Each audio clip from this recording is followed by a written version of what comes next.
আরেকটি প্রশ্ন করেছেন, গণতন্ত্র কেন হারাম? গণতন্ত্র এর ভিতরে ভালো আছে, খারাপও আছে। খারাপ কি? গণতন্ত্রের একটা খারাপ কথা হচ্ছে সকল ক্ষমতার উৎস জনগণ, বলে কি না? জোরে বলেন নাউজুবিল্লাহ। সকল ক্ষমতার উৎস কে?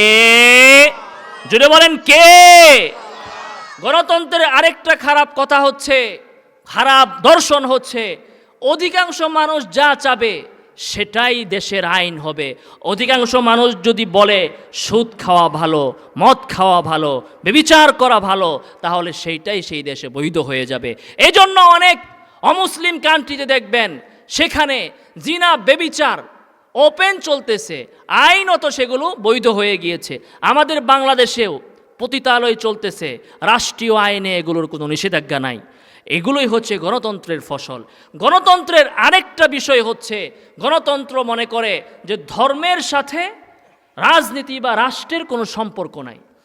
ধর্ম আলাদা জিনিস, রাষ্ট্র আলাদা জিনিস। আপনি বলুন, ইসলাম ধর্মের ভেতরে রাষ্ট্রনীতি, রাজনীতি আছে না নাই?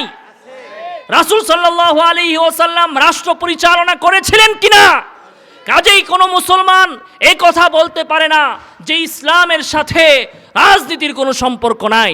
সেজন্য গণতন্ত্রের ভিতরে অনেক কুফরি থাকলেও এখন বাধ্য হয়ে, অনন্য উপায় হয়ে কেউ যদি গণতন্ত্রের, তো এই অনেকেই আবার এতে মনে করে যে ভোট দেওয়াও হারাম। ভাই, আপনি যদি ভোট না দেন, আপনার বিবেচনায় আপনি যাকে ইসলামের জন্য ভালো মনে করেন, আমরা কেউ যদি ভোট না দেই, তাহলে সংসদে কারা যাবে?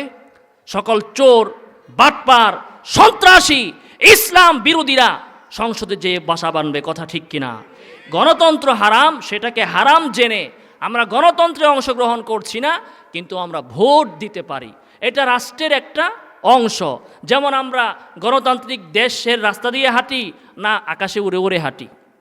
এই দেশ দিয়েই তো হাঁটি। নাকি এটা বলি যে গণতান্ত্রিক দেশ, এই মাটি আমি পারাবো না, এই দেশের বাতাস আমি লাগাবো না, এই দেশের টাকা আমি ইউজ করব না? টাকার ভিতরে লেখা থাকে না গণপ্রজাতন্ত্রী বাংলাদেশ?